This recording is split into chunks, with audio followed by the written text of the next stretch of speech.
colegas, estudiantes de Derecho y otras disciplinas, bienvenidos a un nuevo video. Vamos a ver esto del pacto de cuota litis. En el caso de que contraten un abogado laboralista, ¿cuánto les puede cobrar?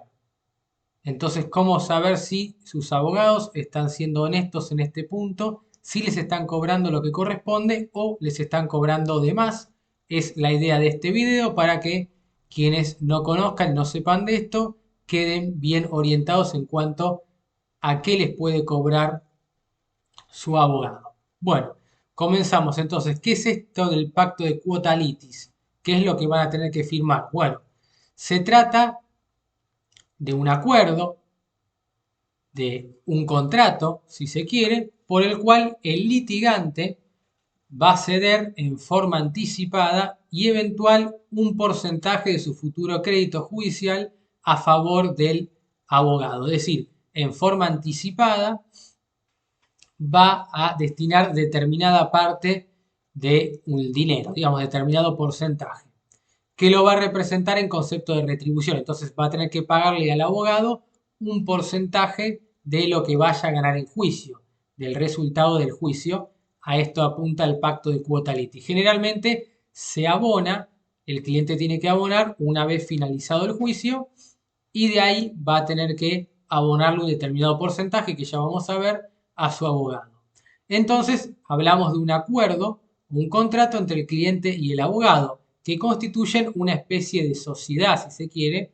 Como veremos más adelante, se parece a una sociedad de capital e industria, aunque técnicamente no existe este tipo de sociedades, pero se la asemeja a una sociedad de capital e industria, en donde el trabajador va a poner el dinero y el abogado va a poner el trabajo. Ahora iremos a eso. Por lo que parte del pacto implica la renuncia a cobrar si el pleito se pierde. De esta forma podemos ver que este acuerdo tiene un alias que viene dado porque al momento de la suscripción del mismo, al momento de firmar o acordarlo, ni el cliente ni el abogado saben si ese conflicto o ese pleito judicial se va a ganar o se va a perder. Y en ese caso, si la resolución va a ser favorable, ¿por qué monto será? Entonces, tiene este carácter no aleatorio en el sentido en que ni el cliente ni el abogado saben si se va a ganar el juicio y si se va a ganar el juicio, cuánto se va a cobrar. Esto entonces es un aspecto importante sobre este punto. Y también recordar que el trabajo del abogado constituye, al igual que el de un médico, una obligación de medios y no de resultados. Es decir, el abogado no puede o abogada no puede garantizar el éxito, sino lo que tiene que hacer es trabajar de buena fe y hacer todo lo posible para ganar. Pero no es que está obligado a ganar, esto no es una operación o una cirugía, digamos, no es una operación estética. Entonces, esto es muy importante tenerlo en cuenta. ¿De dónde va a surgir el porcentaje y demás? Del artículo 277 de la LST, que establece el pago en juicio. Y nos dice específicamente que todo pago que deba realizarse en los juicios laborales se va a efectivizar mediante depósito bancario. Entonces, ¿cómo se va a instrumentar? ¿Cómo se va a hacer? Mediante depósito bancario a la orden del tribunal interviniente. Entonces, quien va a decidir y exigir esto va a ser el tribunal, el juez o jueza que intervenga, y giro judicial personal al titular del crédito o sus derechohabientes, en caso de que la persona falleciera al momento de cobrar el juicio, aún en el supuesto de haber otorgado poder. Entonces, esto no hay distinción entre el letrado patrocinante, que es el que actúa sin poder y por lo tanto tiene que hacer que el cliente firme cada uno de los escritos, o si otorga poder, es decir, que lo representa y en cierta forma lo reemplaza en el juicio, entre comillas, ¿no? Queda prohibido el pacto de cuota litis que exceda del 20%, en el que en cada caso requerirá ratificación personal y homologación judicial. Entonces, el límite es el 20%.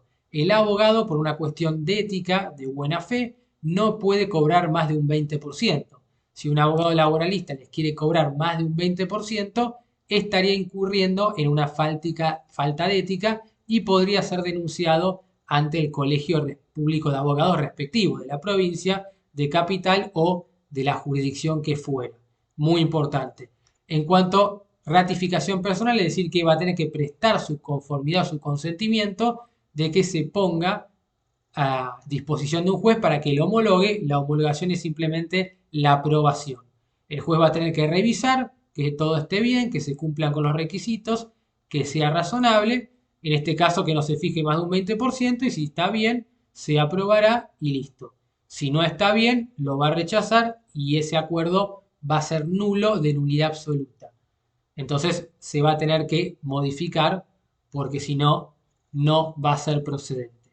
El desistimiento, tanto por el trabajador de las acciones y derechos, desistir es básicamente arrepentirse, a futuro, se va a ratificar personalmente en el juicio y requerirá homologación. Entonces, si el trabajador se arrepintiera de las acciones y derechos, es decir, quiere iniciar un juicio y después se arrepiente, esto lo tiene que ratificar en juicio y va a necesitar la aprobación o autorización por parte de un juez o jueza que intervenga. Todo pago realizado sin observar lo prescrito, es decir, todo pago que se efectúe sin cumplir con estos requisitos, del 20%, ratificación y homologación, y el pacto de cuota litis o desistimiento no homologados van a ser nulos de pleno derecho. Entonces, sin hacer absolutamente nada, ipso iure son nulos, sin necesidad de que las partes hagan ningún tipo de trámite. A eso apunta nulo de pleno derecho. De este modo queda limitado el pacto de cuota litis a un máximo del 20% de la condena que obtenga el trabajador y va a someter la validez del mismo a ciertas formalidades de presentación y homologación judicial. Entonces va a estar restringido a un monto, 20%, a un tiempo que veremos más adelante y a una forma en cuanto a la presentación y el requerimiento de que sea aprobado o aceptado por el juez. En cuanto a la naturaleza, se trata de una sociedad parecida a la de capital e industria, porque justamente el socio capitalista, que es el cliente, es el que aporta el crédito, el que pone la plata, el que va a pagar el honorario del socio industrial, que sería el abogado, que es quien va a efectuar un determinado trabajo. Entonces tendrá que hacer escritos, tendrá que hacer lo que considere que sea necesario para satisfacer los derechos e intereses de su cliente y a cambio de ese trabajo va a recibir como contraprestación, si se quiere, un pago. En este caso un porcentaje que es máximo del 20%. Entonces se van a dividir las utilidades, esos beneficios, ganancias o como quieran llamarlo, en la forma en que pactaron, con el riesgo también de perder sus aportes si el resultado fuera negativo. Entonces tendrán que repartir las pérdidas y las utilidades y en ese sentido por eso se equipara a una sociedad. En una sociedad se distribuyen las utilidades, beneficios o ganancias y se reparten también las pérdidas. Límites, vimos entonces 20%. Y esto ha sido caracterizado por la Cámara de lo Civil y Comercial de Trabajo de Cruz del Eje. El artículo 277 es una norma moralizante tendiente a proteger al trabajador en dos aspectos. Entonces, esto está relacionado con el artículo 14 bis que establece el trabajo gozará de la protección de las leyes y, por supuesto, esa especial vulneración del trabajador que podría estar incluido en el 75 del inciso 23 también y obliga al Congreso a llevar adelante SMAP, medidas de acciones positivas para protegerlo justamente. Como está en una situación de hiposuficiencia, lo que hace justamente este artículo, estableciendo ese límite del 20%, es ayudarlo para que no haya un abuso de posición dominante o de un sujeto que se encuentra en mejores condiciones, generalmente económicas, que es el abogado, y que no se aproveche de la necesidad de la persona, ligereza o inexperiencia, si lo tocamos en términos civiles. Entonces lo va a proteger de dos maneras: en el cobro de sus acreencias por un lado y los alcances del pacto de cuota litis en las causas laborales fijándoles un límite. Entonces lo que hace el artículo 277, lo que ha hecho el legislador mediante el artículo 277 es proteger básicamente el patrimonio del trabajador para que no sea objeto de injerencias arbitrarias por parte del abogado, para que el abogado o la abogada no se haga el vivo o viva y le cobre de más de forma que afecte su derecho de propiedad. Sin embargo, hay que tener en cuenta que los honorarios regulados a la contraria no se incluyen dentro de este 20%, porque se trata de créditos de diferente concepto. Esto quiere decir que dentro de ese 20% no se va a incluir lo que el abogado o abogada le va a poder cobrar a la contraparte en caso de resultar esta parte vencedora. Entonces la parte que sea condenada en costas, si a la parte contraria se la condena por las costas y pierde el juicio, el abogado de la parte que hubiese resultado vencedora va a poder cobrarle un porcentaje a la parte contraria que se suele establecer en un 20% para hacerlo equitativo con respecto a lo que se le cobra al cliente. Entiendo yo por una cuestión de igualdad, buena fe, razonabilidad, proporcionalidad y demás principios. El pacto de cuota litis en juicios de riesgos de trabajo, esto lo podemos ver después bien en otro video, es un caso excepcional en cómo se modifica esto a través de la sanción de una nueva ley. Puede haber renuncia o revocación del mandato, que es un caso que genera dudas, renuncia o revocación del mandato. Aquí la jurisprudencia ha resultado que hay que adecuar el porcentaje acordado en concordancia con la labor realizada. Entonces, establece el principio de proporcionalidad. Va a haber que pagarle en función al trabajo que haya hecho, si no hizo todo el trabajo. Y aquí el fallo importante es Jerez Justino contra Torreón de 2008, donde resolvió que el abogado o abogada que hubiese renunciado al mandato va a tener derecho a obtener los beneficios proporcionales, aplica el principio de proporcionalidad, que justamente se vincula con el de razonabilidad, que tiene que ver con la adecuación de medios afines, entonces va a cobrar un proporcional a el trabajo que haya realizado, en relación directa con los actos procesales en los cuales intervino.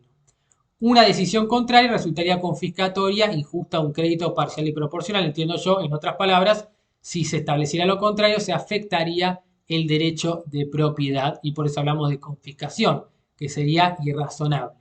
Sería confiscatorio si lo vemos en términos de derecho tributario, pero afectaría el derecho de propiedad y recordemos que el artículo 17 de la Constitución Nacional nos dice que el derecho de propiedad es inviolable. Se necesita una sentencia de un juez y que sea calificado por ley. Este beneficio va a ser proporcional a la labor ya realizada por el abogado mientras era el patrocinante o el apoderado del trabajador. Entonces, no hace distinción entre el letrado patrocinante y el apoderado, es decir, el que actúa con un poder para representar al cliente y aquel que no lo tiene. Si bien esa relación finaliza antes de la resolución del juicio, que va a ser mediante una sentencia definitiva, esto no va a afectar la validez del pacto original en relación a las tareas que ya se hubiesen efectuado o ya hubiesen sido realizadas por el abogado, por las cuales le corresponde la retribución que se había acordado. Entonces, muy importante esto, si no hace todo el trabajo, va a tener derecho a recibir los beneficios proporcionales a la labor que hubiese efectuado y que se le hubiese encomendado. Entonces, requisitos del 277 y artículo 4 de la ley 21839, recordemos 20%, máximo el 20%, antes de que la sentencia quede firme, es decir, antes de la sentencia que pone fin al pleito y hace efecto de cosa juzgada y no permite una reparación ulterior, que sea ratificado personalmente ante el juez por el actor, entonces que el propio actor preste su consentimiento para que se lo presente al juez el acuerdo y el juez luego lo homologue, es decir, lo apruebe o lo considere procedente o acertado. En la causa Suárez-Felipe contra Telecom, sin embargo, se puede ver que a veces hay excepciones a algunos de estos requisitos al darse determinadas situaciones particulares que llevaron, en este caso de la Cámara, a entenderlos por subsanados. Entonces, en supuestos estrictamente especiales, puede llegar a quedar o dejar de lado alguno de estos requisitos, pero en principio deberían cumplirse estos 4 requisitos. En este caso, los hechos son que algunos de los actores habían ratificado el pacto ante un escribano en vez de hacerlo ante un juez. Al respecto, la Sala 6 de la Cámara Nacional de Apelación del Trabajo sostuvo que si bien la ratificación tiene que ser realizada en sede judicial, por estas características o estos supuestos particulares, justificaron, es decir, era razonable, por lo tanto procedente, tenerla por satisfecha, por aceptada, positiva, con lo manifestado por los reclamantes ante el notario, es decir, el escribano. Las razones para fallar de esta manera tuvieron que ver con la excesiva distancia que existía entre un fuero y el domicilio real denunciado por los actores, en la provincia de Santiago del Estero, y además se tuvieron en cuenta las características de los reclamos y la ausencia de indicios, es decir, de pruebas contundentes que indicaran lo contrario a la voluntad expresada claramente en el acta notarial, lo que hizo que corresponda homologar el pacto de cuota litis. Bueno, en cuanto a la forma del pago, se tiene que satisfacer de la misma forma en que percibe la indemnización su cliente, pues es un crédito accesorio a este y como principio lo accesorio sigue la suerte de lo principal, y esto lo decidió así la Sala 2 de la Cámara Nacional de Apelaciones en la causa Albacete Gustavo Enrique y otros contra OSN, Administración General de Obras Sanitarias, del año 2006. Aquí está lo de la aleatoriedad, que es lo que veíamos antes, que se trata de un elemento que es esencial y justifica el mayor porcentaje que se acuerda, que es básicamente la incertidumbre, porque ninguno de los dos sabe cómo va a ser el resultado del pleito, si van a ganar o no y cuánta plata van a cobrar o va a corresponder. Entonces, el convenio tiene que ser ratificado por el trabajador antes de que se encuentre la sentencia firme, porque en caso contrario no habría alias alguno, ya que con la sentencia firme se sabe el resultado, como así también el monto de la indemnización al ser favorable. Entonces, se rompería con esta incertidumbre o este principio de aleatoriedad si esto se efectuara luego de la sentencia firme. Entonces, el tiempo es antes de la sentencia firme. Esto quiere decir que se podría en segunda instancia, si esto llegara a la Corte, o en primera instancia, si esto llegara después a una Cámara a través de un recurso de apelación. Y esto fue decidido en los autos de la Aquila contra Transportes Andriani, donde la Sala 10 de la Cámara Nacional de Apelaciones resolvió que debía confirmarse la sentencia de primera instancia en cuanto al rechazo del pacto, porque el mismo se había presentado cuando ya se había dictado sentencia, de manera que no había ningún tipo de duda en lo que hacía el resultado que podía tener ese pleito o ese conflicto. Distinta hubiese sido la situación, dicen los camaristas, en el hipotético caso de que el convenio hubiera sido presentado al momento de recurrir el fallo de grado, es decir, al momento de interponer el recurso de apelación, por ejemplo. Ya que aquí sí podemos observar que se genera nuevamente un alia al no poder saber cuál va a ser el resultado en una instancia superior. Estaríamos frente a un caso totalmente de incertidumbre. Y aquí, en cuanto a los honorarios regulados a cargo de la contraria, esto se estableció en el fallo Scheiber Sergio, en el que la demandada cargada en costas solicitó pagar el proporcional que excedía, estaba por encima del pacto de cuota litis que había sido celebrado entre el actor y su abogado, compensando parte de las costas con dicho acuerdo privado entre cliente y abogado. Esto fue resuelto por la Sala 2 de la Cámara Nacional de Apelación del Trabajo en 1989 de la siguiente manera. Según surge del acuerdo conciliatorio, la accionada ha asumido las costas del juicio y como consecuencia de ello se terminó haciendo cargo de los letrados, los honorarios de los letrados de la parte actora. Entonces hace una interpretación del artículo 277 y conjunto, no decir una interpretación se quiere sistemática, porque analiza el 277 de la LST y el artículo 4 de la 21839, de donde surge claramente que el límite del 20% de impuesto en protección del capital de la condena que obtiene el trabajador como consecuencia de un pronunciamiento que le es favorable y pone fin al proceso, queda limitado o restringido al pacto de cuota litis que éste hubiese acordado o celebrado en un contrato con su letrado únicamente. No se puede interpretar que ese porcentaje se pueda extender hacia el monto de los honorarios reconocidos por la demandada. Y aquí cita el artículo 4 de la ley 21839 que dice que los profesionales van a poder pactar con sus clientes los honorarios por su actividad en uno o más asuntos o procesos que consistan en participar en el resultado de estos. Y en estos casos los honorarios del abogado y procura en conjunto y por todo concepto no pueden exceder del 40% del resultado económico obtenido, sin perjuicio del derecho de los profesionales a percibir los honorarios que se declaren a cargo de la parte contraria. Esto quiere decir que le van a corresponder sin perjuicio del derecho de los profesionales a percibir los honorarios que se declaren a cargo de la parte contraria. Generalmente se estipula un 20 y un 20 por esas razones que le decía de buena fe, igualdad y demás cuestiones éticas y demás. Entonces, el quid de la cuestión radica en que las costas hayan sido impuestas a la contraria, porque en ese caso el letrado no habría renunciado a percibir honorarios respecto de esa parte, sino únicamente con respecto al actor. Cuando la parte contraria es condenada en costas, termina perdiendo el juicio y por eso se la condena, el letrado se vuelve acreedor, beneficiario, tiene un crédito a su favor. Además de los honorarios que oportunamente ha acordado con su cliente, los honorarios que el juez regule o dictamine, que podrá apelar por bajos o altos, obviamente. En este caso, el obligado al pago será quien haya sido condenado en costas. Entonces, paga el vencido. El que pierde el juicio tiene que pagar los honorarios de su abogado y los honorarios del abogado que resulta vencedor. Este derecho del profesional a obtener una doble remuneración consiste en una suma aportada por el cliente y otra por el condenado en costas. Entonces, por su cliente y por la parte contraria por el hecho de haber perdido y ser condenado en costas. Y es reconocido tanto por la ley de arancel de la provincia de Buenos Aires como de la capital federal. Aquí lo tienen, artículo 4, y aquí lo tienen, artículo 4. En los procesos judiciales y administrativos, sean previsiones laborales o de índole alimentario, solo se podrá convenir hasta un 20% del monto que perciba el beneficiario. Y aquí claramente nos dice, en los asuntos laborales se aplica lo dispuesto en el 277, tanto para capital o provincia se establece lo mismo. Y aquí tienen entonces el artículo 4 que establece los requisitos esenciales en cuanto a la ley 21.839 que resulta aplicable el artículo 4. Así que bueno, gente, espero que les haya gustado el video. Aquí pueden ver entonces las conclusiones finales. Así que sin más, un saludo grande y nos vemos en un próximo video.